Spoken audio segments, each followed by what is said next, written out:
Welcome to the Shoulder Strikes MMA Podcast. You are now listening to the Hot Take Hot Box. Welcome to the Shoulder Strikes MMA Podcast.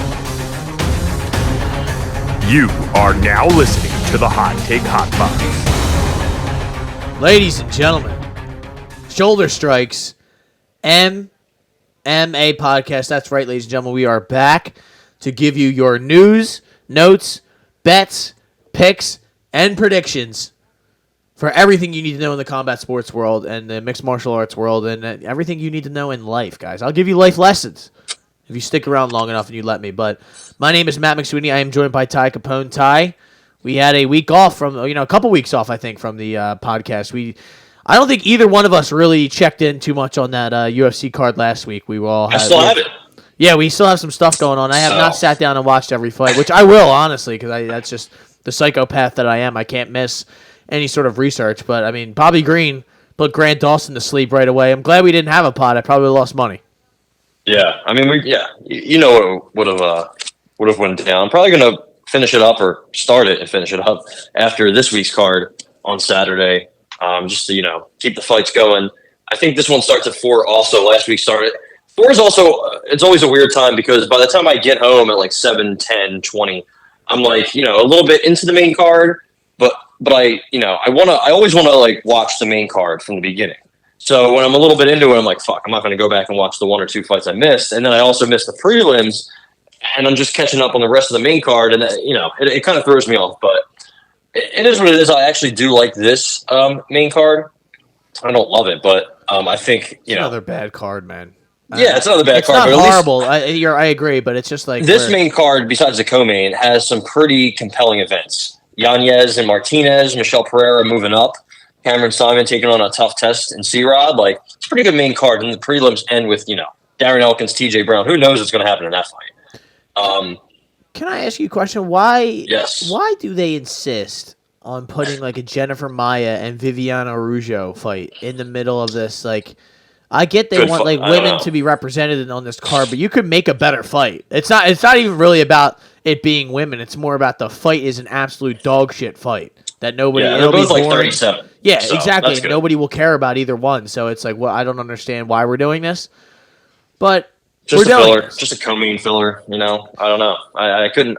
We have to ask Hunter Campbell or Mick Maynard. Well, Hunter, we'll talk about Hunter Campbell in a little bit, but we also have some news. Including Mr. Hunter Campbell. But first, we got to talk about Charles Oliveira is out of his fight, next weekend against Islam Makhachev, the fight card that was supposed to be, I believe, is that 294 or 5? 4, yeah. 294. Okay, I lose track of the numbers. But 294, it was supposed to be Islam Makhachev defending his UFC lightweight title against Charles Oliveira. Charles Oliveira, I believe, suffered a pretty nasty cut right above his eyebrow in training, and I think they were saying that he could have been able to fight with this if he had called the UFC or had kind of been smarter about this, but you can't be shocked by this because it just seems like a very Charles Oliveira thing to do to get hurt. That's what the Brazilians do. They just try to kill each other. It's like, I have to pull out the fight. Yep. Yeah. All right. Well, and let's save that for the fight. Yeah, we all lose, including him. Including Islam, but the good thing is there's always a guy that can be called up to make things right. Matus Gamrot was named the backup fighter for this fight, and he gets completely passed over because everybody knows nobody really wants to see him fight for the title, and we kind of know how that would go. He's still the backup fighter though, so if this one falls through, then he steps in. Technically, he is the triple backup fighter for this card, and he's going to be replaced by Alexander the Great, Volkanovski, is going to step in there again. Alexander the Great Hernandez. That would be wild. But now Volkanovski's getting in there on less than 2 weeks' notice, pretty much, to kind of save this card. And he was supposed to fight in January, but he's moving his fight up 3 months. And poor Ilia Topuria, huh? Yeah, well, he's still planning on fighting him, which is insane. But I don't think that's going to happen. That's going to be bad news. I'm sorry. And he's just coming off surgery. I really don't like this for Volkanovski. I wish somebody would have been like, "Hey, I don't think we should do this. Let's wait for our right opportunity to get that fight back because it was a very close fight the first time, but you're asking a lot of someone to go in there on short notice like this when you're not really in shape to fight a guy like Islam Makhachev and for this thing to go well. So I don't really feel good about it from a tactical standpoint, but I guess from just a fight fan aspect, it's great. We have another, we got a banger that replaced a potential banger that we were supposed to have. Maybe even better, especially with the Paulo fight. Like, I don't know. I've never been the biggest Paulo Costa guy. He talks shit on Twitter. He's funny.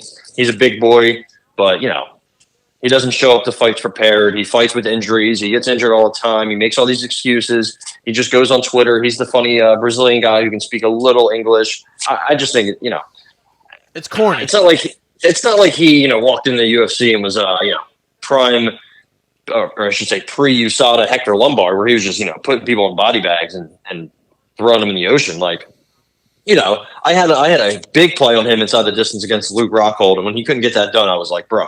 After the end of the first round, Luke Rockhold had his hands on his knees, begging for you to finish him. Like, just, not the biggest fan. So the fact that he's not in this fight, I thought Chimaev was going to absolutely dust him. And now he's getting Kamaru Usman, and I think he's going to do the same thing. Honestly, I think he's going to completely dust Kamaru Usman. I don't know if you disagree. I don't think you do. It's definitely a different test. It's definitely interesting. Like, a lot of people I know are kind of poo-pooing it because Usman's 36 and this and that. But I'm kind of excited for it. I think Usman provides a much different test. He's a tough guy. He hits hard. He doesn't have the best striking, obviously, and his striking defense and durability are two things I could see weakening in his age. Now he's 36, like I said, turns 37 in May. Usually that's 35 is the cutoff for fighters in their prime, especially if they want to fight at the very top. And Chimaev is the top. I'm pretty sure he's getting a title shot, with a win here. I would assume. So yeah, I just think he could probably take Usman down. I know that might sound crazy, but he's so strong, and I know they're both big guys for 170, but Usman cut to 170 and made 170. Chimaev, is weighing in at 177. So I just think he's going to be naturally bigger, longer, more explosive, more powerful, way, way quicker. He can get in firefights too, so he's going to watch. Usman has a nice right hand. He put Masvidal to sleep, so I just think he's going to take care of him easy. Yeah, I think what intrigued me about this fight before with Costa was the fact that Costa's such a large human, and I was going to see how Hamzat going up in weight was going to deal with a guy that's probably it was going to be bigger than him in just physicality. With Usman now going up also with him, I don't really have that same excitement in this. I still like Chimaev is the younger guy. He is just kind of on the upswing while Usman is, you could argue this, but I mean, my opinion, he's definitely on the downswing. 100%. And, he's talked about how his knees have like really, kind of gave out on him. Like, he can't run. He can't do the training that he used to be able to. And now on short notice, he's supposed to step in and fight Hamzat Chimaev at 185 pounds. Now, like you said, I think the only way Usman were to win this fight is if Chimaev, I guess I am curious to see how the wrestling goes down. I think Usman's going to gas out.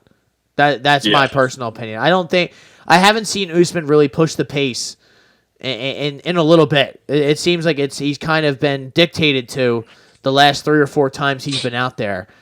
I guess the Covington fight, the last Covington fight, he kind of was on the back step the entire time. Both Edwards. I mean, the first Edwards fight, but that was at elevation, so that seemed like that was up his alley and a little bit different. This last Edwards fight, he was getting pushed back, and the wrestling wasn't really working. So I guess I'll just be curious to see how this fight looks in the wrestling, and also I think Usman may, have a technical advantage in the striking from the last time we saw Chimaev out there, which was. The last time we saw him strike was the Gilbert Burns fight, which was, almost two years ago now. So that's a 155er pretty much. Yeah, now exactly. He's fighting at 185, Exactly. So it's a little bit different. If you're giving me the early picks, I'm probably going to go Usman, and I'm sorry, not Usman. Jesus Christ, I'm probably going to go Chimaev. I don't know if I don't know if he finishes him with it being. I think it's a 3-round fight, And the Volkanovski fight, I think it's going to play out very similar to last time, and Makhachev just finds a way to win. That's just my personal opinion. But yeah, also this card also had a withdrawal in not the feature bout, but the one before, Ikram Aliskerov. He's had a bunch of different opponents. He's now fighting Warley Alves. Not what we wanted. I guess Nasruddin Imavov had to pull out. Mr. Warley Alves hasn't won a fight since the beginning of 2021 when he beat Munir Laziz. I remember exactly where I was that fight. I was right at Dog Bar. And Munir Laziz, I bet on him, and he got fucking walked like a dog. So, shout out. But he's 1-3 in his last 4, 2-5 in his last 7. Maybe if I can do math right. Or 2-4, I should say, in his last 6. Yeah, I mean, he's going to smoke. Aliskerov's going to smoke him. But at least we have Ankalaev and Johnny Walker. I don't know what's going to happen in that fight. Saeed Nurmagomedov, Muin Gafarov. Sure.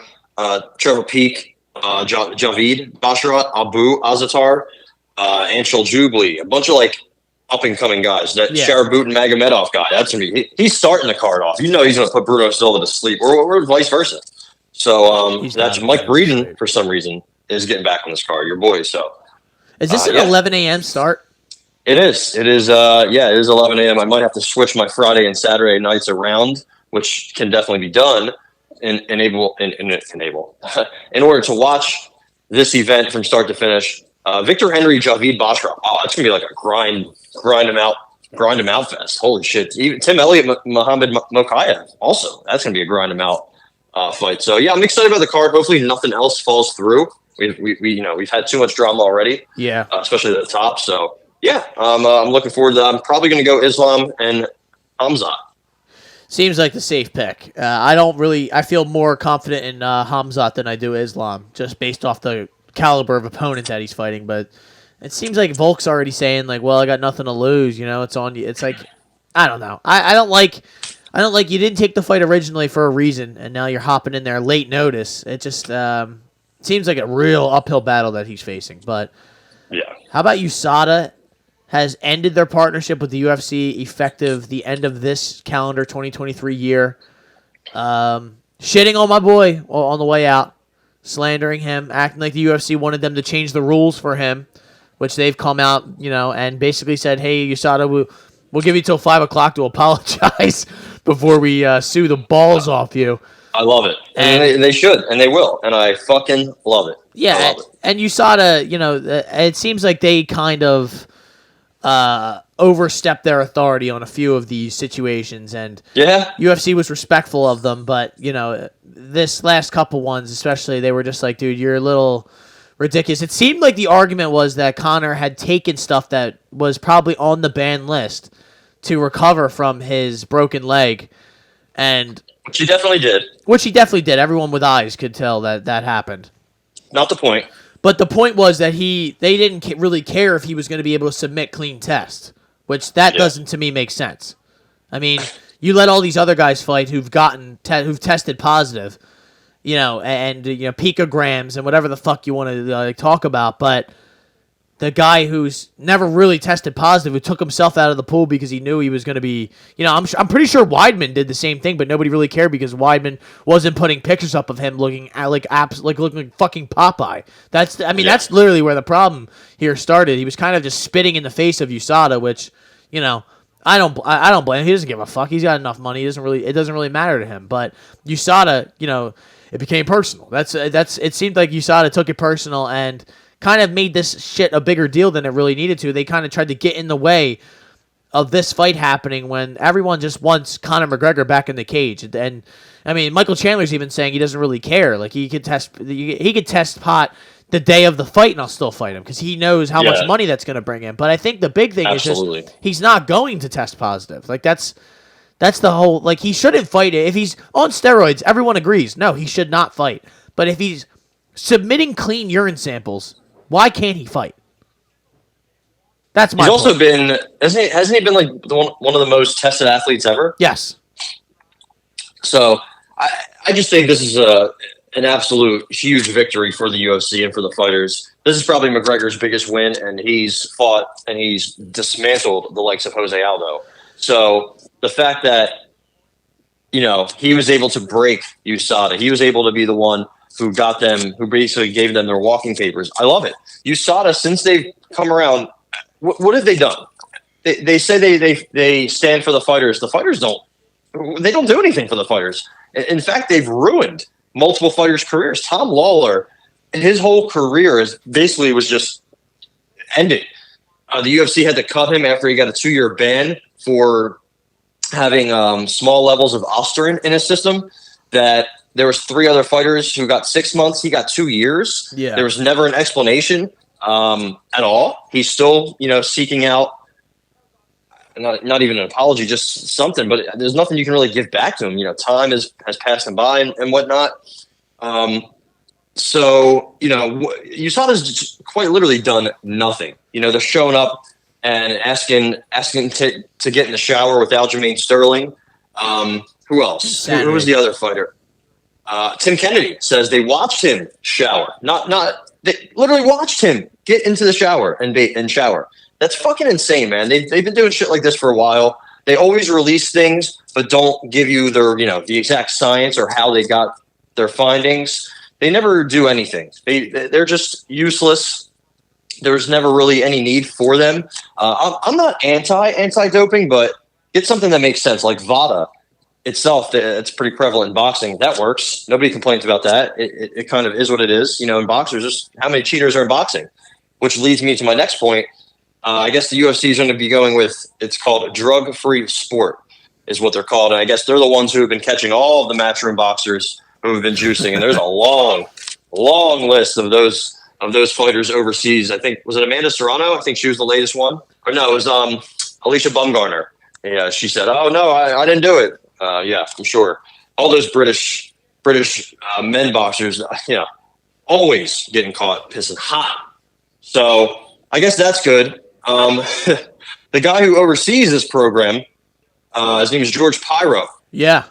Pyro. He was the lead interrogator for Saddam Hussein in 2014 or 2004. I'm sorry.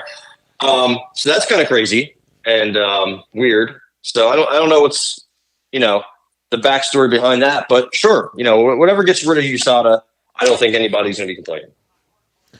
I think it's crazy that guy just interrogated Saddam Hussein, which is absolutely a nuts that's intersecting now with the mixed martial arts world. But insane. I think 20 years later. I think I'm in agreement with you though, with just the fact that it just seemed like USADA really wasn't serving the purpose that it originally was. Like they cleaned the sport up. The sport had a lot of steroids. It was very obvious what was going on. And now it seems like very open, casual conversation that if you have the right amount of money, you can beat this test no problem. And I think so many guys have in done my it, personal opinion, that's what John Jones was doing for the longest time. And he just ran into he was being a little lazy about his dosing. That's where he got caught the one time. And there's just a lot of different little shit that they were causing that, and then they weren't talking about it. They would release like you said, release information on some people, not release it on other people, saying that O'Malley tested positive and then he really didn't or wasn't for performance enhancing. It's like, I don't know. It just seemed like they had overstretched their bounds here, especially in this instance with Conor McGregor, when it was not really necessary. It's not.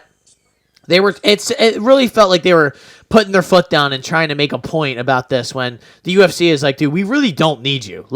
I'm sure that was the conversation. It's like, guys, we don't tell you what to do, but you work for us. So if you're not going to be willing to do what we want you to do or do it the way we want you to do it, then we'll find someone else to do it. And it's, again, I think that's why and that's why UFC's probably so mad and they're going to sue them, is because they're acting like they want McGregor to fight dirty.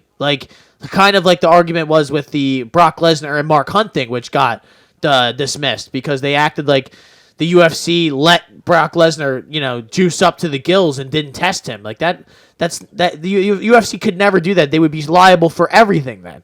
It's just, speaking of that, Mark Hunt has taken a fat L in court, and I feel bad for him. But it's not about what you know, right? It's about what you can prove, and he couldn't prove that the UFC knew Brock was hot. Somehow, I guess, but I mean, after that fight, Brock Lesnar's body was as pink as a starburst. He literally looked like Patrick Starr. So we know what he was on. Mark Hunt knows, but he tried to sue the UFC and, didn't work. So he's now fucked with an absolute insane amount of, court fees and lawyer fees. And I feel bad for him, but.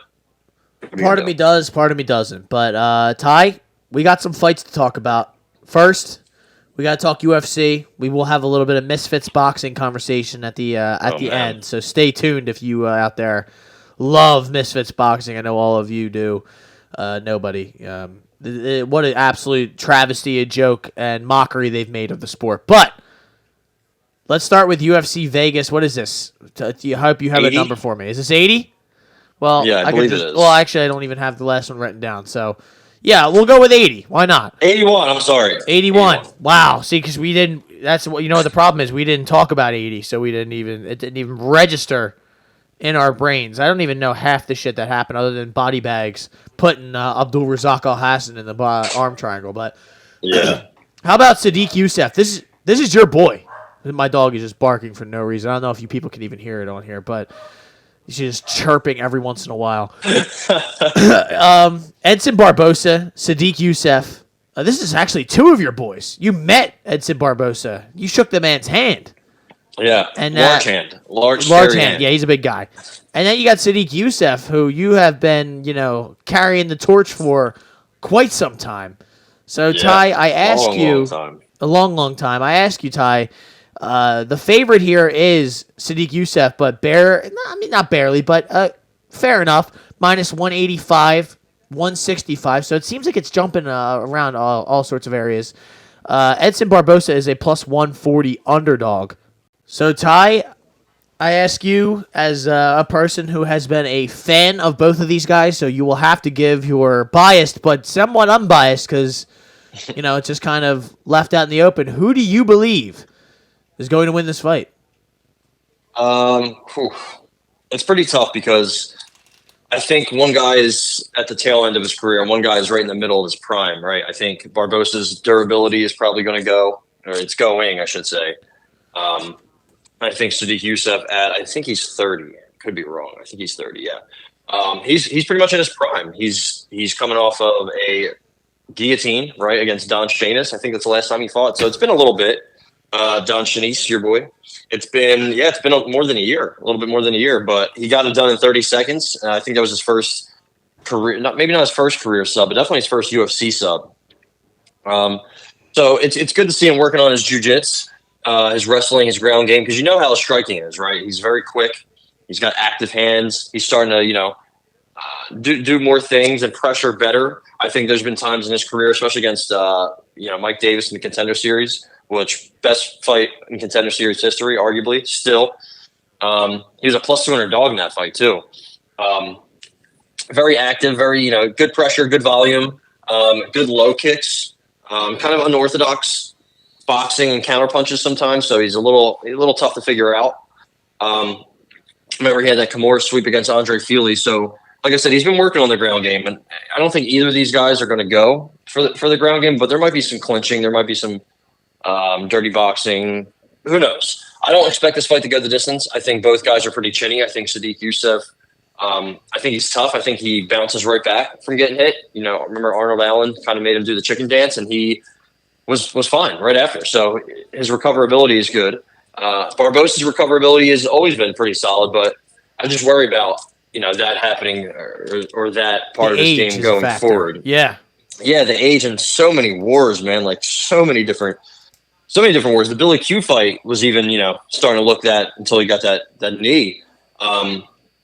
So I don't know, man. Like you said, I had been here throughout it all with Sadiq Yusuff. I remember he got slammed kind of on his head by Luis Gomez. That was his first loss. And then he fought Connor's boy, Dylan Took, right after and just absolutely put him to sleep.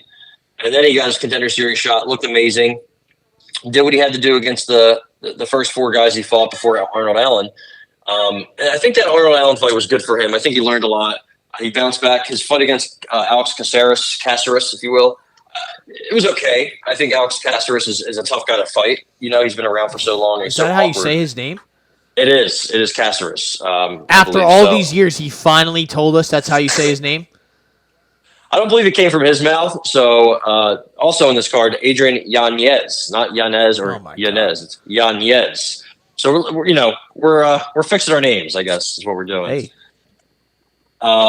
And then the Don Shainis fight, he did what he had to do against a can. But that guy was a can. After that fight, he went back to the regional scene. That's just my issue here. I think he is a bit chinny. I think he can definitely be knocked out. I mean, Edson Barboza is probably one of the best hammers in UFC history. I don't know if you would agree with that, but not a great nail, especially as he gets older. I think when you push him back, when you pressure him, if you throw some low kicks at him, kind of surprise him and throw him off guard. And that's something Sadiq Yusuff does. All of those things. He pressures you. He comes forward. He walks you down. He's not wild. He's not crazy, but he's definitely methodical. And honestly, if he went for a takedown on Barboza, I feel like he could get some top time. I mean, Edson Barboza's got good takedown defense, but his get-up game is pretty trash, honestly. I mean, Bryce Mitchell held him down for 11 and a half minutes. Kevin Lee held him down for 15 minutes. Makwan Amirkhani held him down the entirety of the third round.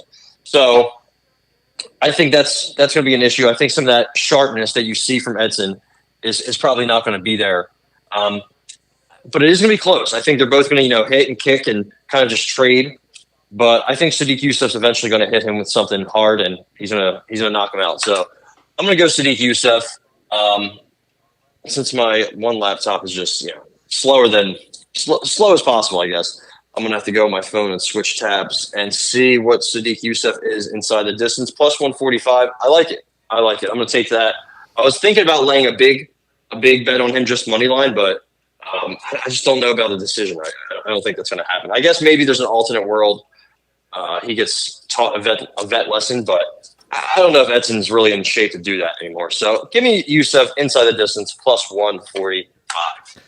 I'm going to go Barboza money line plus 145 as well. Well, it's also 145. Sorry. Yeah, no, you're good. I just think I didn't take him. Yeah, I don't trust Yusuff's strength of schedule, which you kind of made mention about Don Shainis being one of the his last fight.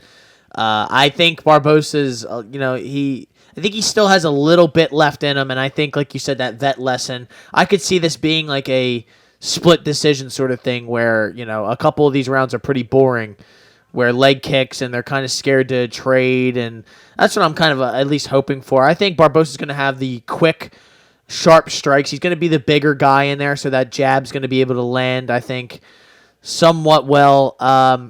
Barboza's hands are not that good, though, so that's what worries me. But I think he just finds a way. So I don't really like this bet, but I just don't like this fight in general. At least one of us should win, right? Yeah, well, I sure hope so. I think you're right. I do think this fight does end inside the distance, but especially if Yusuff wins, I think if Barboza wins, it could be a sort of a slower kickbox where he maybe tags him a few times and he backs him up, but it's not enough to get him out of there. So.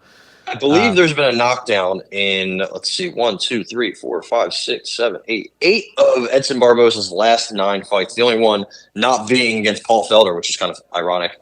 And he's been knocked down in a lot of them. Twice by Giga, once by Justin Gaethje, once by Bryce Mitchell. More recently, that's the fight that really worries me. And even the Billy Q fight, they were pretty even until he knocked him out. And the Giga loss, not great. He has some rough losses, but then again, look what he did to Shane Burgos. Pretty much ended Shane Burgos' career as we know it. I mean, he went to the PFL, and what do you do after that? He got gifted a spot in the tournament, and even his last 2 fights after Barboza, I think he got gifted that win against Charles Jourdain. So, and even the Billy Q fight was close.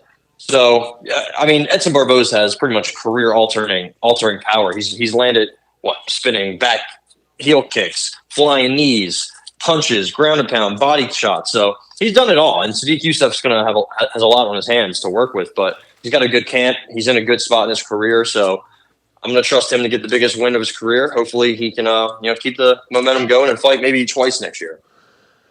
Jennifer Maia, Viviana Araujo, stuck here on the co-main. I don't get why they put these fight. I kind of talked about that earlier. I just don't understand why this fight is where it is on the card. But what are you going to do? 2 ladies who are, on the upper half of 35. The Jennifer Maia just turned 35. By the way, happy birthday. Happy birthday. Listen, she is a minus. It says minus 155 on here. Favorite to Viviane Araújo's plus 130. So this kind of goes to show you really nobody knows what's gonna kind of happen here.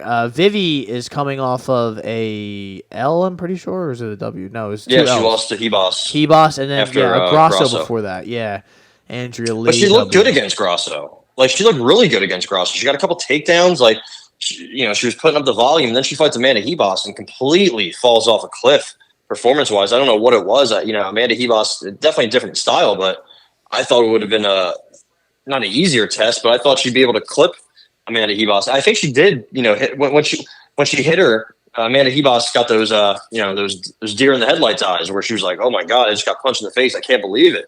But like, that was just a bad performance from Araujo. I really have issues with her cardio issues, her takedown defense, her athleticism, her footwork, her hand power.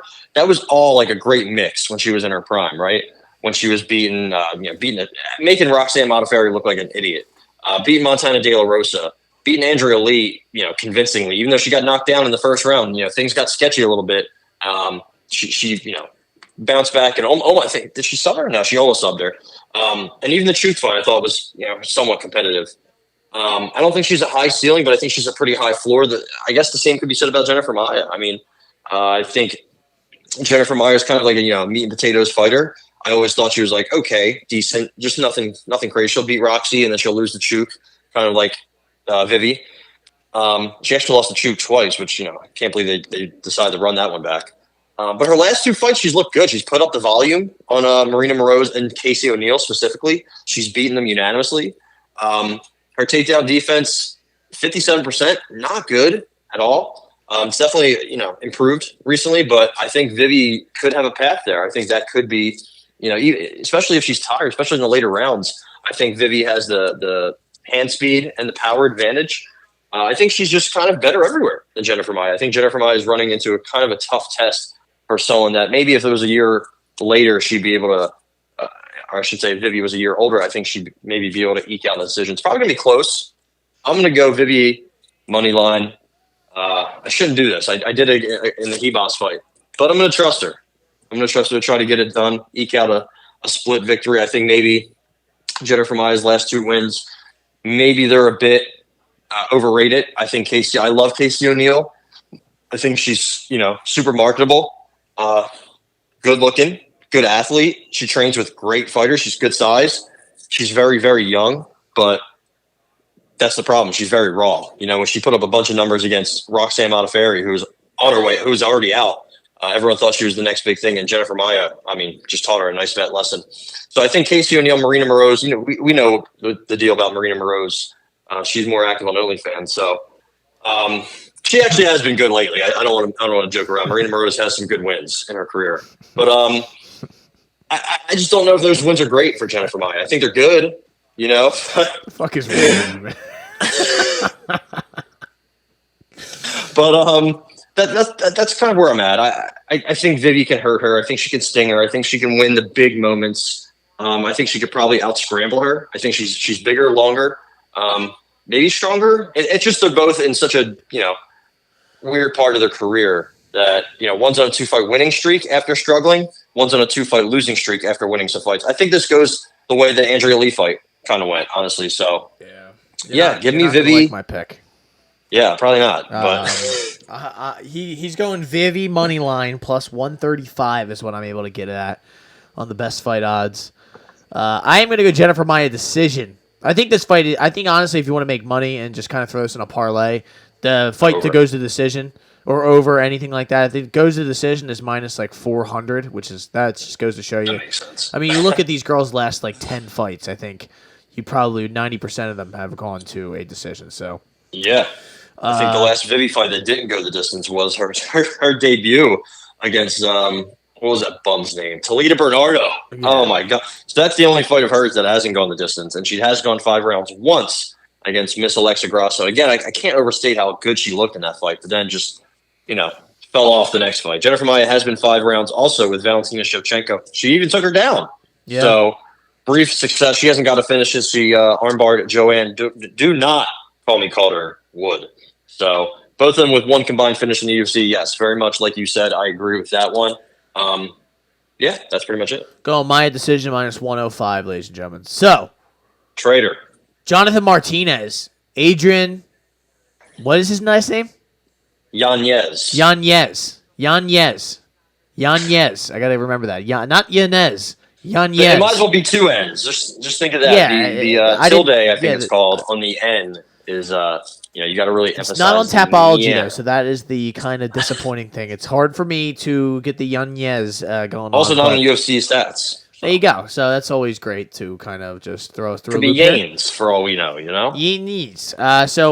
This is right down the middle. This is like This is if they were making a fight in the lab. Co-main.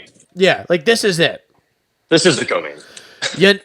Yanez got kind of embarrassed the last time out there against Rob Font, which we should have saw. I don't know if you took. I think you might have taken it, but I didn't. I know I had Yanez, and he kind of really just embarrassed me. It made me feel like I knew nothing about MMA when I watched that happen, but it was kind of like a vet lesson, sort of, and Yanez does not take shots well. We've talked about that on here before, and he did not take shots well in that fight either. Jonathan Martinez throws heat. The Dragon. Not to be, a little bit of a pun there, but he's coming off of a win against Said Nurmagomedov, that is a pretty good win. I mean, he's not exactly the greatest Nurmagomedov, but definitely not. He's still pretty good, though, and he leg kicked Cub Swanson into oblivion. He, wins against Vince Morales. Alejandro Perez. We're not going to go through here too much. But the Morales fight was tough. Yeah. Martinez has nasty leg kicks. I will say that. Nasty body kicks. Nasty kicks in general.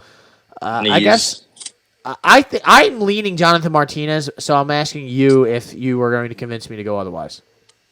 Yeah, I like Adrian Yanez here. Okay. I think he's a slow starter, and I think that's he's gotten away with it. He's kind of similar to Petr Yan in that sense. Like he kind of downloads the data, if you will, and then tries to look for his his openings. It's not good. It's not a good thing to do. I hate when fighters do that. It's one of my pet peeves. But also, I'm not in there.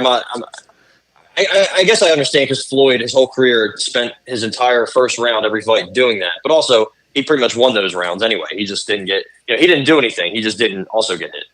And that hurt him against Rob Font. He started slow, and then he got lulled into a war. He got caught right in the middle of an exchange, kind of like a just different pace rounds. Like it might as well have been two different fights in that first round. He started slow against Tony Kelly, started slow against Davey Grant, started very slow against Randy Costa. But he turned it up. He has a pretty good chin. I just think Rob Font, hits hard and caught him with a huge, huge shot. How old is Yanez? Yeah, he's only 2 years younger than us. So, I think this is – when's the last time he was an underdog? I honestly don't think he's been an underdog in his entire UFC career. So I think we're getting pretty good value on him. Obviously, he's got that good quick boxing. He's got that KO power. He, funny enough, is a black belt in Brazilian Jiu-Jitsu. I just don't think he really cares to use it. He wants to use his hands and put his paws on you. The thing about Martinez, I think he's pretty solid. I just think he's kind of had a bunch of just, I don't know, not great opponents, if you will. If you look at, some of the guys he's fought, it's just a lot of guys who aren't even in the UFC anymore. Cub Swanson pretty much, I think, was retired right after that fight. And then came back, but he might come back again. Never know. Apparently. He is an underrated striker, Martinez. I think he, when he started off his career fighting Andrei Sukhmatov and got dropped twice. Now, he has been dropped multiple times in his career. Alejandro Perez dropped him. Davey Grant dropped him. So I do think both of them, I don't even know if Yanez is chinny, but he's been knocked out, so it's hard to say he's not. Both of them have striking defense issues, I guess I'll say. The Said fight was very close. Was it Perez? No, it was the one fight I was just talking about. The Vince Morales fight was very close. He trains with Chris Gutierrez, so you see a lot of similarities there. They both love throwing low kicks, but don't have the best boxing, right? He is a pretty good minute winner. Martinez is just because he's so active, and I think sometimes Yanez is not. Yeah. But also, Yanez is not trying to go the distance. True. But yeah, Martinez's boxing in general is very sketchy, and he's been dropped 4 times in the UFC. So that really makes me, it gives me cause for concern. Is it cause for concern or pause for concern? Either way, it gives me both. Pause. I got Adrian Yanez. I'm going to take him money line. I guess he's the slight favorite now, so I guess he's not the underdog. All the money's coming in on him. So yeah, I mean, I got Yanez money line. I want to take him inside the distance, but just to play it safe, I guess I won't. So yeah. You can pretty much get it at the same number on either side if you shop around at different books. To answer your question earlier, Yanez was the last time he was a underdog was against Miles Johns in LFA in 2018, and he lost a split decision. So I was saying he almost won that fight too, if I remember correctly. So there's that. Andre Petrosky, Glendora's own. Wasn't born in Glendora, but I believe he resides there, according to the Ultimate Fighter. He's fighting Michel Pereira. So I believe Pereira was supposed to fight Marc-Andre Barriault, who pulled out. I think that was the original fight that was supposed to be made. Petrosky jumps in here, late notice. He is a plus 170 underdog to Mr. Pereira's minus 200. I don't like anything about Michel Pereira. I really don't. He's fun. He's exciting, but he's also missed weight for the Stephen Thompson fight that kind of, ruined everything for that. He won that Ponzinibbio fight barely. He wasn't able to get Filaho out because apparently everyone else has been able to get Filaho out. He wasn't able to knock out Nico Price. So I guess I just ask you, Ty, really, what am I supposed to bet here? I think he's obviously going to have the striking advantage, but Petrosky's just going to spam takedowns on him the whole time. So I guess I ask you really, I don't think I have a bet here right away. I'll just say I don't like either one of these. Well, I like Petrosky, but I think this is a tough matchup for him. And I think, Pereira is good, but I can't trust him. So, yeah, he's missed weight multiple times. He missed weight against Tristan Connolly, and he lost to Tristan Connolly, who, by the way, Where has he been? He won that fight and just lost 3 in a row in the UFC and never fought again. Yeah. I'm sorry, he lost 2 in the UFC, fought once in BFL, and lost to Xavier Nash, not to be confused with Steve Nash. Okay. I was confused. It was just, so I still am. So he's missed weight multiple times. I think when he came into the UFC, there was just a highlight reel of him doing, whatever the fuck you want to call it. Flips, just, jumping and dancing and flipping, doing things, jumping from the top rope, jumping from Owen Hart's vantage point, just doing anything in fights, doing backflips on a grounded opponent, RIP for sure. So, and then he loses to Tristan Connolly, and you're like, okay. He gassed himself out walking to the ring. Then he illegally knees Diego Sanchez in a fight that he should have, again, you said it earlier, he's supposed to be the scary, crazy fighter. A lot of people make comparisons with him and Johnny Walker. Johnny Walker finishes guys. He puts violently. He puts him to sleep. He doesn't go to splits with a wash Ponzinibbio. He doesn't go to who goes to decisions with Andre Fiallo? Nobody. That's not a thing that happens. Tim Means, Joaquin Buckley, Muslim Salikov, Jake Matthews. 4 guys that have cleaned up Andre Fiallo. He was in the 3rd round with Diego Sanchez. That just shouldn't happen. No. That just shouldn't happen. Nico Price was past it. Chaos Williams, sure, whatever. I don't know, man. I'm not a huge Michel Pereira guy, like you said. I never have been. He's moving up. I know he's a big boy, but I think Andre Petrosky is a more natural middleweight. Andre Petrosky has that college wrestling background to lay on. He also has good power with his hands. I don't think he's the best striker. And I think if he strikes with Pereira, I think he honestly could get marked up because I also don't like Petrosky's gas tank. No, I think he's honestly kind of fucked if he doesn't get takedowns, or doesn't keep him down. But I think he should. I think both of them have cardio issues. I think Michel Pereira has definitely laid off of the weird, spinny, crazy shit, but he's just he's a wild card who can kind of meme his way, up the division. I guess he's such an odd fighter to really get a hold of. So I'm going to stay away. I had Petrosky. I laid the chalk with him when he fought GM3, and dude, the end of that fight was sketchy. He looked like he was about to, go down with a, gust of wind. I was very sketched out. I knew he won, but Whew, I don't know, man. I mean, Petrosky, so he hasn't really been an underdog besides the Nick Maximoff fight. So I'm kind of excited to see how he comes out, how he starts the fight. If he wants to stay standing, maybe get some respect from Michelle and then go for the wrestling. But I'm going to stay away. I think also Michelle Pereira's been off for a while, like a year plus. If I'm correct. Yeah, he's had a bunch of canceled fights. Yeah, his last fight was May of 2022 against Pond. So that's an issue. Also, I know they're both kind of the same age, or no. Yeah, they're both similar in age. So, I'm going to go Petrosky, money line. I'm not going to bet it. I'm going to take Petrosky to win, but I am not going to bet anything in this fight. I can't bet a Michelle Pereira fight. I don't know what I'm doing. I couldn't agree more. So now we have C-Rod. This is actually a pretty good fight, too. Awesome fight. Christian Rodriguez coming off of his win against Raul Rosas Jr.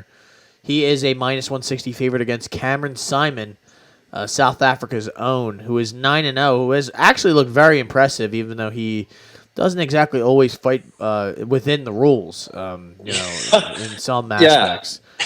So you could say that. I mean, he does. Honestly, it's kind of smart. I don't know if he does it on purpose or he's just kind of like reckless because he is young, right? He is a Dricus Duplessis protege, and Dricus sometimes doesn't fight within the rules. I don't know if it's just like a South African thing. They just like to cheat sometimes, or test their boundaries, I guess. But why not? Why not poke a guy in the eye and then 2 minutes later kick him in the balls and be like, hey, if you're not going to take a point or warn me, if I can get a warning for if I get a warning for like 6 different things, I'm going to do it. All right. It's like the Tamir's Vidal special. So yeah, shout out to her. Betting on him, money line or decision props would always be sketchy. I would never do any of that because he's going to get points taken. But he also doesn't really fight for a decision. I think the Mano Martinez fight was kind of an outlier. Also, he was getting pieced up a little bit in that fight, if I remember correctly. With Mano Martinez, I think in the first round he was getting hit hard, and he has defensive issues. Cameron Simon, he gets hit like easily. Yeah. But he has good kicks, powerful striking, just good grappling, but very sloppy. I think Terrence Mitchell took him down, right, or he reversed him. The gas tank and volume are 2 things I really love about Simon. I think, when you're a young fighter, there's certain things you can work on, certain things you can, that will improve, and certain things that won't improve, I guess. And I think, just the sloppiness on the feet and on the ground. But you always notice with young fighters that they don't really have a great gas tank, right? Or sometimes they don't have great volume, or sometimes they're not a good nail. I think Cameron Simon's all those things. I think he has good gas tank. I think he has good volume. He has very good intangibles. Not the smartest fighter in the world, but he's so young and raw, but he's, powerful and strong. And with Christian Rodriguez, I like him, and I feel like this is a different matchup. This is kind of one that he wants, to get after. Like, he's fought all grapplers, even on the Contender Series. That guy Cortez, grappler. Joshua Weems, grappler. JSP, same thing. Raul Rosas just wants to hump your back. Now he's getting Cameron Simon, who can definitely grapple, but man, he is hell on wheels right out the gate. He's got good technical striking. Rodriguez, I think he's the more technical guy. The loss to JSP, he was up a weight class, short notice. I don't take anything from that. He's got good counter shots, pretty good on the ground. I think Rodriguez just doesn't really go for it. The low volume is kind of what sets Simon apart here. The low volume for Rodriguez, that is. So I'm a little bit conflicted because I do like C-Rod, but I think I don't want to say wide. I think it should be lined a little closer. So I'm going to stay away, but I can definitely be convinced to take some kind of bet. So let's hear what you got. I have Christian Rodriguez inside the distance plus 275, and I base that off of, like you said, I think Cameron Simon's grappling is very sloppy, and I think at some point he's going to be involved in some sort of grappling exchange, and I think Christian Rodriguez is going to hunt submissions in this, because I think Christian Rodriguez's grappling is at the upper level of any conversation that you have in, is this 25? I think he is as good, or is 35? I think it's as good as anybody that you can put him up against. I mean, Raul Rosas Jr., you could talk about how, dominant he was against some of these opponents, which, aren't the greatest, but still, he stopped that hype train right in its tracks by just being able to defend takedowns and taking him down and ending up on top. And like you said, JSP, who, like you said, was going up a weight class on short notice, and he was sweeping him and reversing him and got him into a war. So it's, I'm a big Christian Rodriguez fan. He's got 7 of his 9 fights or finishes, and I think Cameron Simon's a little sloppy, and I think he's gotten away with it from some of these people that he's fought. Terrence Mitchell, we've discussed on here, is literally an infinite money glitch when he's fighting in the UFC. So I'm gonna go Rodriguez inside the distance plus 275. I like it. I think I'm going to do the same thing. I think he might be able to get an opportunistic choke like he did against Joshua Weems. That's what I'm thinking. The problem, I guess not the problem, but going forward, the thing I do not like with Christian Rodriguez, he's missed weight 3 times now. The Contender Series fight, the Raul Rosas fight, and now the Cameron Simon fight. He weighed in at 140 this morning, so not even close. Not even close, really. And we're kind of lucky the fight's still going on as planned. We already lost the fight. I don't know if you are aware of Mr. Lacerda having to pull out. It's always something with our boy Daniel Da Silva Lacerda. It's always something. I get excited for his get back fight, and no contest. They run it back a couple weeks later, and he pulls out. So it might be it for him. No, he's going to get one more. Listen, we're going to give him another 10-day contract. All right, he's getting another chance to prove it. The Philadelphia Sixers need a backup center. Here you go. No, but for real, I don't know what's I don't know. If he loses his next fight, they're not even going to cut him. They're going to kick him out of the country.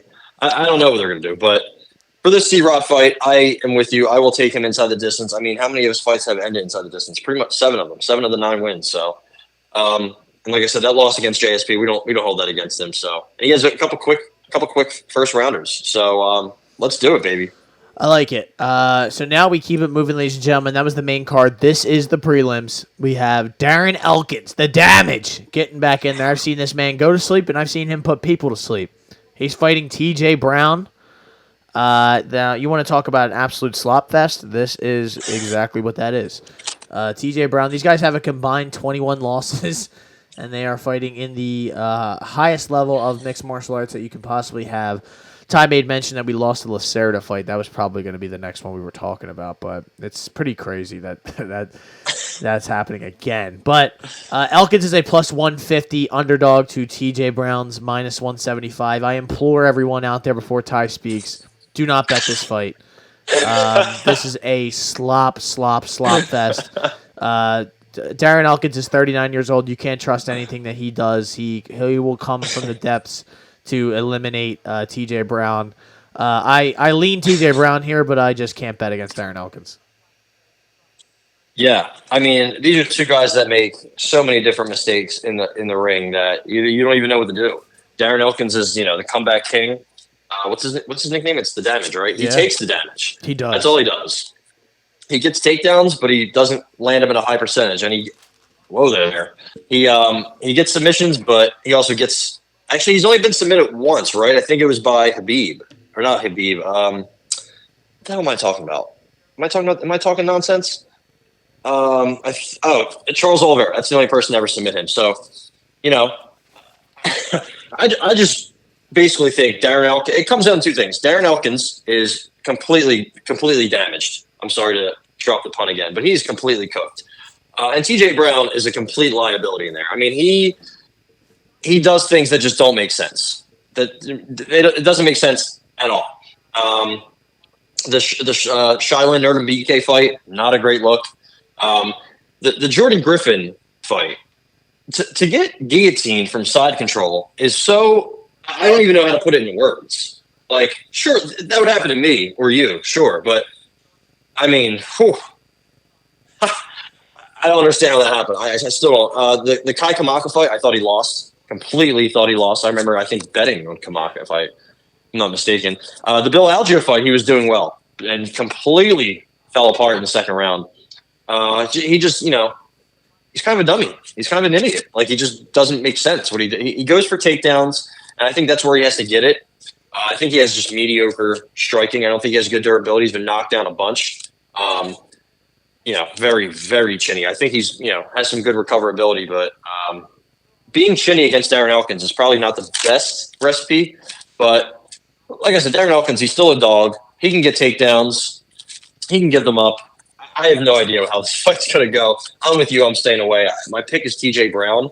I think he might even be able to finish him if he can get some ground and pound on top of him, or maybe find the back, or maybe get an opportunistic choke or some kind of sub. But I'm going downtown TJ Brown to probably just get enough, just get it done. You guys can tell out there that fight hurt us to talk about because it's just, I mean, what are we doing here? But this is another one that's going to kind of hurt because I don't know how to say either one of these women's names. Yes, you do. Tainara Lisboa. Boom. Versus Ravina Oliveira. So, boom. Wow. Come on. I kind of smoked that Stop shit. it. So, but, I mean, who the fuck is Ravina Oliveira, you ask?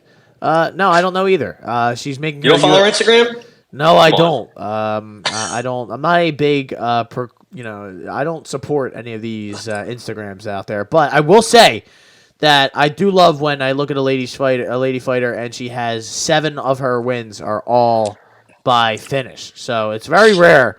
There's a lot of decisions in the women's game, but the higher up in the weight class, seems like this lady drops some bombs. And I don't know if it's because she has fought nobody. Which, I mean, of her I was going to say first, 7 fights, I think there was maybe a combined 3 professional fights before her fights. So I don't know exactly how I'm supposed to feel about that. But, I mean, the last fight she had was against an 8-5 lady, and she beat her in the 3rd round via ground and pound. Miss Lisboa, I believe, has fought in the UFC, right? She has a... She beat Jessica Rose Clark. She choked her ass out. And sent Jessica Rose Clark back to making more premium content. So I guess, Ty, I'll ask you before I read the odds. I actually should read the odds first. Lisboa is a minus 350 favorite to a Ravina Oliveira's plus 260. I don't think this fight goes to decision. And the odds say so as well. But should I feel good in betting Lisboa minus 105 inside the distance? Not really sure. No, I think that might be the play. I just, this chick has literally done nothing. And she has, does she have the most Paddock record ever? Maybe not, but maybe. She finally fought somebody with actual fights on her record and went to the 3rd round with her. I don't even know how she looked in that fight. She just seems like a sloppy Muay Thai striker with kickboxing who clinches, and she has some solid power. She's very physical. She looks the part on her lower body. If you know what I mean. She comes to fight. She seems like a dog, but I think in that loss that she has, she was subbed from the top. So not a great look. And she usually fights at 125. I believe this one's at 135, correct? Let's see. Yeah. So she's moving up, and that, those things alone, again, there's not really much out there on either. But at least we saw Lisboa, get somebody out of there. She has a Muay Thai kickboxing background as well, but she has a bunch of jiu-jitsu, right? She's easily choked out Jessie. So this line is kind of blown up. Yeah. And I guess I'm trying to see if there's anything to bet. I have something. I had to sneeze real quick, but let's see. I was wondering where you went. Lisboa inside the distance is... I don't know what it is. It's minus 105. Oh, it's minus 110. Yeah. Okay. Yeah. I'm going to stay away. 2 unknowns, and, maybe it's just a gross 15-minute affair. But let's hear what you have. I got Lisboa sub plus 275. And I think that Ravina only has 1 submission victory in her career.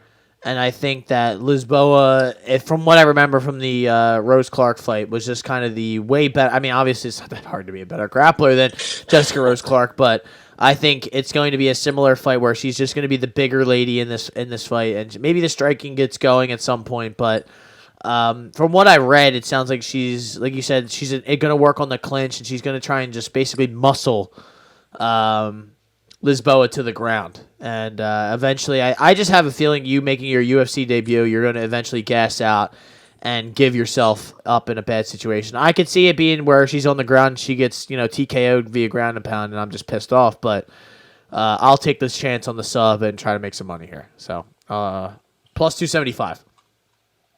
I like it. How about Terrence McKinney? I mean, times have been better for Terrence McKinney. It has been a rough little go at it. I mean, he gets back in there with the W against Mike Breeden, but I mean, come on. I'm not going to get too excited about that. Yeah. He's fighting Brendan Marotte, the kid, member of the New England Cartel. He is coming off of a big win against Lionel Don't Call Me the Train Young, who was 11-20 before this fight. So, listen, this is another guy who has a record of. What are we doing here? I don't know why this guy got the call that they didn't have a better option than him fighting in the combat zone. But Terrence McKinney was supposed to fight Chris Duncan, which that would have been sick. But I believe Chris Duncan had some visa issues. Would have taken Chris Duncan, by the way, via decimation. But I think Terrence McKinney gets a W here. He's obviously a minus 500 to 600 favorite here. I guess the question is, how does he get it done? Yeah, I think, man, it's really tough because it seems like he's, I guess ever since he's made his UFC debut, he's gone quick knockout, choke, quick knockout. So, and I think the thing with Brendan Marotte is he trains with Connor Matthews, who won his Contender Series fight last week, and all those guys in the New England Cartel. He's a striker who likes to, go for it, but he keeps his hands down. He got mounted in that fight against Mr. Lionel Boogs Lewis. So I don't know where Young. He's got all the nicknames. Lionel Young. I said Lewis. Lionel Lewis. Lionel Richie was able to take him down and mount him very early in the fight.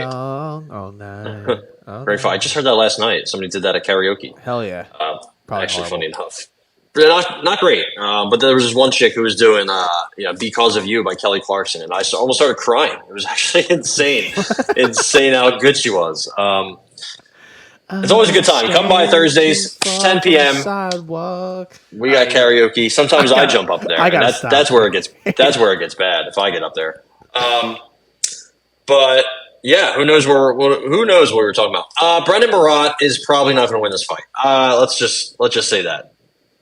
Keeping his hands down, not good to fight somebody like Terrence McKinney, and getting mounted by some random bum is not good when you're fighting Terrence McKinney.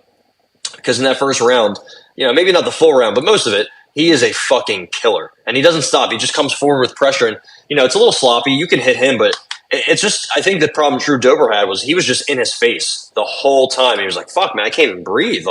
Very good athlete, has a bunch of kicks, good straight punches, good power, good speed. His footwork needs a lot of work, and his gas tank. I mean, he's pretty much like Daniel Lacerda. He doesn't want to go to the second round, and if he goes to the second round, he's probably going to lose, right? Let's look at his losses. Sadikov came in the second. Bonfim came in the second. Drew Dober came in the second part of the first round, right? So not the second quite, but Sean Woodson fight way back in the day came in the second. So, if Brendan Marotte can get to the second round, he might win, but that's probably not going to happen. I think he's going to eat a head kick or a straight left, something big to send him down. And, maybe club and sub. I have no idea. I would take McKinney at round one if it was remotely decent of a line, but I can't find it, and I'm not sure it's going to be that. You think he knocks him out or he submits him? Man, I have no idea. I'm going to go knockout. Okay, so I think you could get knockout at plus 170 in the first round. Yeah, I'm going to stay away just because it's just an unbettable fight, right? Yeah. So, I'm going to stay away from this. Now, I don't know if this line's accurate, so that's why I don't want to really take it. I think submission is around even money almost. So, play both. Maybe you'll win something. I don't know. Yeah, the problem is you just don't know much about Mr. Marotte, and I don't. I'm gonna. How about this? I'm gonna go that TKO inside the first round. Plus 170, if that's an accurate line. I will make sure I look that up after this, but I do not have time on the spot to look that up. So round one TKO plus 170. That's a pretty wild bet, but I haven't really bet too much crazy shit this card. I don't really like this card, so that's why I'm trying. We got time, baby. Out of it, yeah, exactly. Irina Adaskiva. She's fighting Melissa Dixon. who I know you seem like you'd be a big fan of Melissa Dixon, honestly. Yeah, I think. Yeah, Just had no idea what to say to that. sure. But listen, I don't know anything about Miss Dixon. She is a minus 140 favorite to Aliskiva, who I don't know much about either. I believe Aliskiva has fought in the UFC, the Russian Ronda. She knee-barred your girl, Beat the shit out of Egger. Yeah. Yeah, and she has a win in Bellator, so there's that. I imagine her jiu-jitsu is absolutely nasty if she's calling herself the Russian Ronda, or her judo throws and whatnot. But Melissa Dixon is also a high. I don't know anything about Melissa Dixon. I really don't. So I'm not even going to pretend that I do, and I'm going to stay far away from this fight. How about that? Her Tapology Foundation style says all around it. I'm not sure what that means. It's also all lowercase, so it's clearly somebody had put that in there and edit it real quick. She is what, 5-0? Yeah, I mean, multiple decisions against Cans in Ari's FC. At least she was in Ari's FC. She fought and beat a pretty good fighter in Daria Zelenzinnikova. That one's tough to say. Shit. Yeah. A lot of syllables, a lot of letters, a lot of words, a lot of things. That Zelenzinnikova girl is pretty good. I think she was supposed to fight Tanara Lisboa, funny enough. Yeah. So, and her only loss is to Melissa Dixon. She also has a win over Liana Jojua for whatever the hell that's worth. So she's pretty solid. She's probably going to get signed in the future, I would assume. But Melissa Mullins Dixon, no mess, her nickname is, I guess. That's, kind of boring. Yeah, her husband's her coach. Red flag right there. So yeah, the only time she's fought somebody good was Daria, and she was getting lit the fuck up like a goddamn Christmas tree. Just whenever Daria was coming forward, she was just hitting her. Literally whenever she wants. Melissa Dixon basically is a punching bag, is what I'm trying to say. But she does like to take girls down and go for the finish. Her 3 finishes were all ground and pound. She's a brown belt in jiu-jitsu. She probably has the cardio edge because she's gone the distance more times than Alexieva. Dude, she literally is a punching bag. It's crazy. And Alexieva was doing pretty well against Stephanie Egger on the feet before she went to the ground. She has that tricky submission game. I mean, the knee bar kind of came out of nowhere. I think she has an arm bar also in her record. So she's got power on the feet, very strong, explosive movements. I think that's kind of what maybe can lead her to gassing out. She likes to make a lot of, she also had a big layoff before the Edgar fight. What's so funny? It was just the fact that you said, and she likes to walk forward. I guess basically what I'm trying to say is Melissa Dixon is a punching bag. She is. She's an absolute. What's the boxing brand? The boxing brand, is it Everlast? Fuck, I can't. Everlast. She's an Everlast punching bag, and I think basically I don't understand how you could line her as a favorite in a fight. That's what I was going to ask you. She's never fought in the UFC. She's really never fought anybody with a pulse besides one chick who was beating her the fuck up. Now, she did end up finishing that chick, but it was a terrible stoppage. There was 1 second left in the first round, and I'm sure if the second round started, obviously it starts on the feet, and this chick was going to keep punching the bag. So that stoppage was garbage. She might have even lost that fight. So the fact that her one good win was a big question mark, that I have no reason to bet her, to take her as a favorite. I'm taking Arena Alexieva money line. That again, it could be an ugly 3-round affair. I could see a sub, but just to stay away from all that, I'm taking Alexieva money line. Russian Ronda's going to get it done, baby. So I like that. I really want to take like one of those props because the way you're explaining it to me is that this girl's going to get finished, but she's never been finished in her regular in her professional fight career or in her amateur career. So. Yeah, but she has a lot of losses in amateur, which is kind of sad. Lots of losses. So you're going to get that money line at plus 125. I'm going to line out a few for you here. You got TKO is plus 1,000 for Alexieva. Submission is plus 550. Inside the distance is plus 350. I'm gonna take the inside the distance. Wow, I do like sub. Yeah, so do I. And I just don't trust. But again, Everlast, I don't know. Yeah, she could turn into a punching bag and just let her tee off, let her get some work. I think she's a punching bag. I think she could turn into a pumpkin in this fight. I think that's the possibility of what happens in this fight. So yeah, There you go. There you go. That's all we need to say. Chris Gutierrez kind of buried here on the prelims. Yeah. You said his boys fighting, Jonathan Martinez, and like we talked about their similarities. El Guapo getting in there after Pedro Munoz kind of taught him a lesson in April. So he's fighting the Mongolian Knight. Yeah. That's not the Mongolian murderer. No, he's a knight. He's knighted.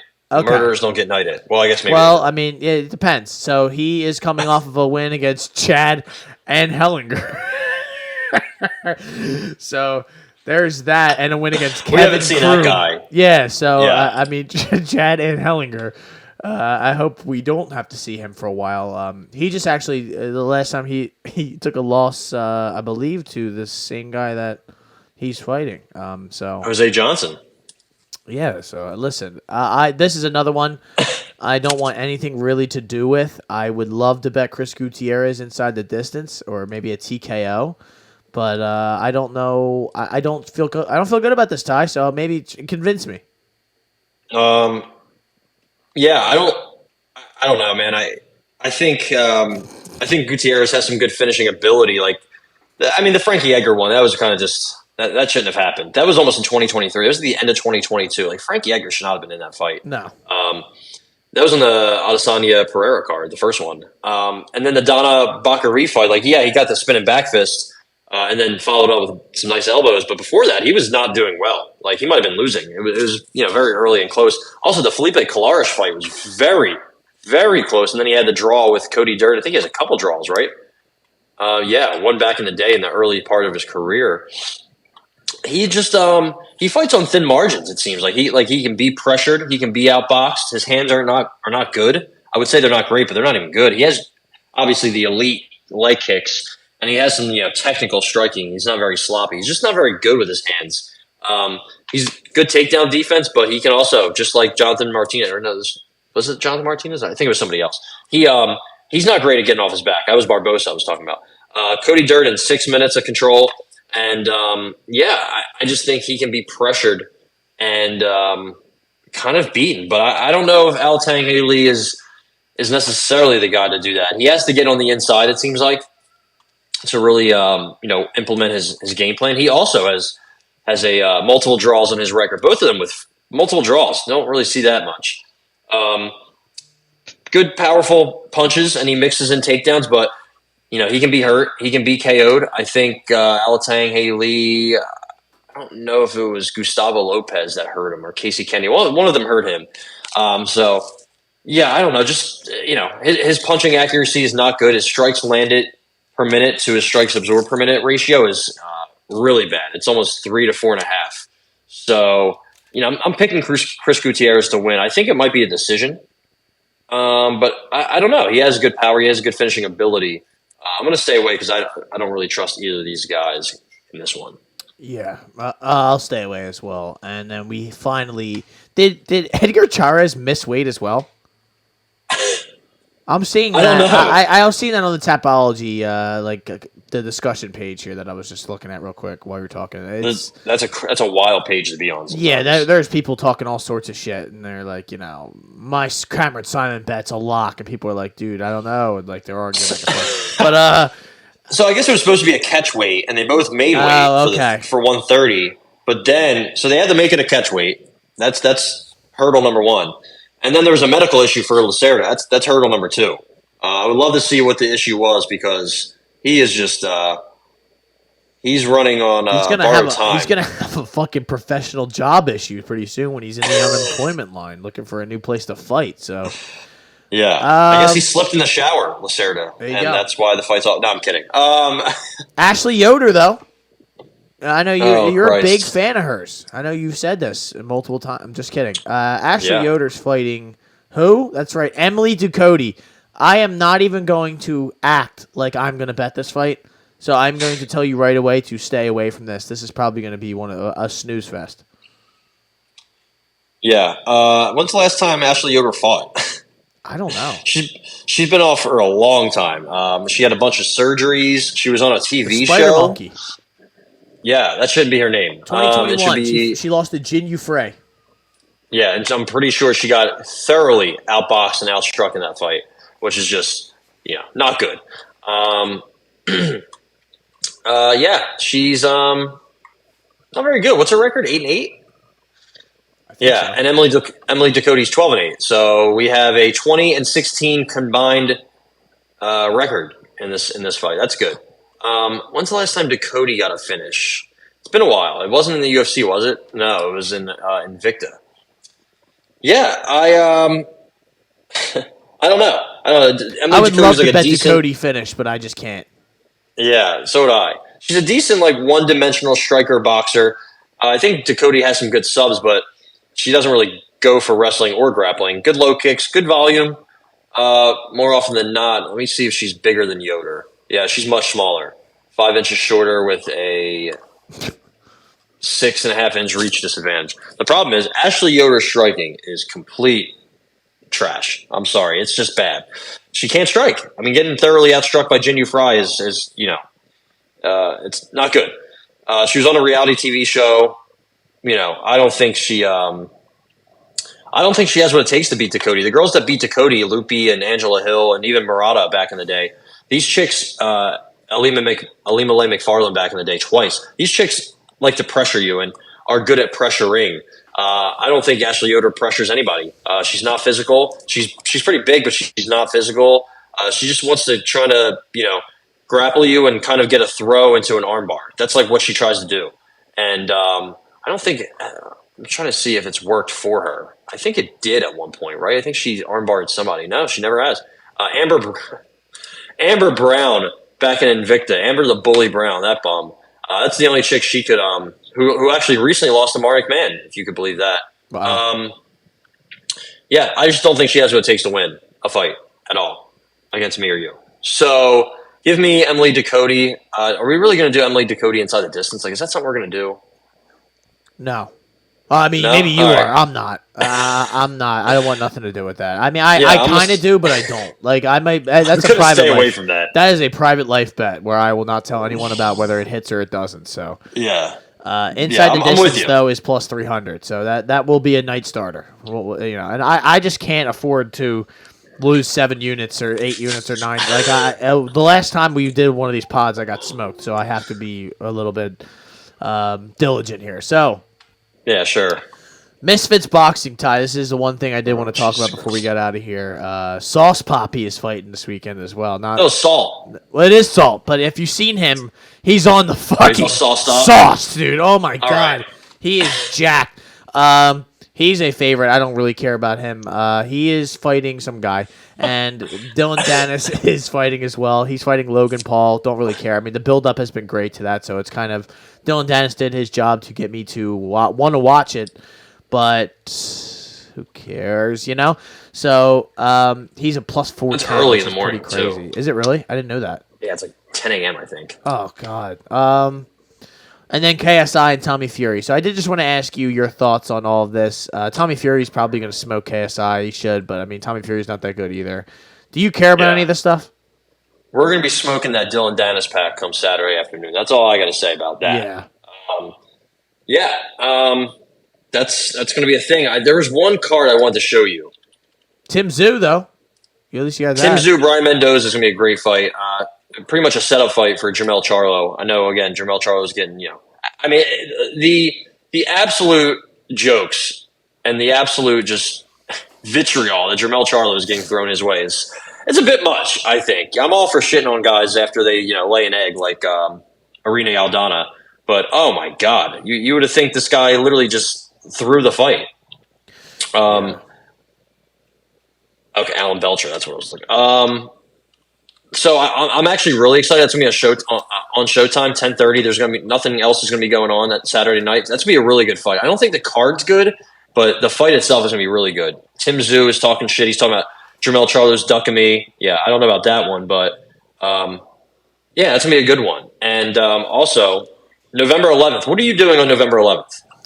I don't know. Is that a Sunday? Okay. Well, I'm not sure. But James Toney is getting back in there. Oh, my God.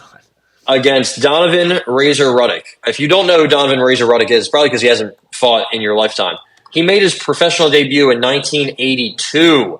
He fought Lennox Lewis. He beat Lennox Lewis as an amateur in 1980. They are getting in there. I think it's Triller. I don't know if it's BKFC. I don't know if it's BK MMA. I don't know what it is, but Triller has decided to make it even gross and more sloppy that we're going to put these literal senior citizens in the cage on November 11th. There's like a weed plant on the poster. Nice.